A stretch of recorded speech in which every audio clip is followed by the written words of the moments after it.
হ্যাঁ, আমি এসে গেছি পিজি হসপিটালে। পিজি হসপিটালে ডাক্তারকে প্রেসক্রিপশান দেখিয়ে দেওয়ার পরে ডাক্তার যখন বলে দিল আমাকে যে কিছু কিছু ব্লাড টেস্ট করাতে হবে, আমি হেল্প ডেস্কে চলে এলাম। এখান থেকে অনেক সাহায্য পাওয়া যায়, এরা বলে দেয় কোথায় কোথায় গিয়ে সেগুলো টেস্ট করা যাবে। যেহেতু হসপিটালের মধ্যে অল্প খরচে করা যায়, সেই জন্য আমি সোজা চলে গেলাম ব্লাড দিতে।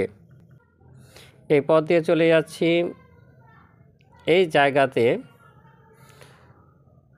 হসপিটালের এমার্জেন্সির অপোজিট সাইডে এই জায়গা থেকে আমি ব্লাড দেওয়ার ব্যবস্থা করে নিলাম। কি কি দিতে হবে ব্লাড এখানে লিখে দেওয়া হয়েছে।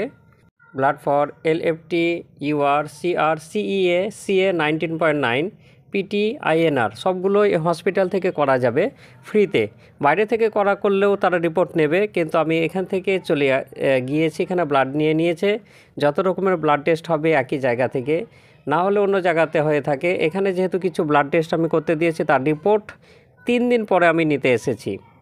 এখানে লম্বা লাইন, অনেক সময় বলে থাকে যে 7 দিন পরে রিপোর্ট দেওয়া হয়ে থাকে, তো আমি এখানে 3 দিন পরে এসেছি। লম্বা লাইন, এখানে লিখে দেওয়া হয়েছে যে অনেকে লাইন দিয়ে আছে, সেখানে সে রিসিপ্ট কপিটি দেখিয়ে দিলেই ব্লাড রিপোর্টটা দিয়ে দেবে, পুরো ব্রাঞ্চ করে রাখবে। এখানে সব মানুষই তার জন্য অপেক্ষা করছে।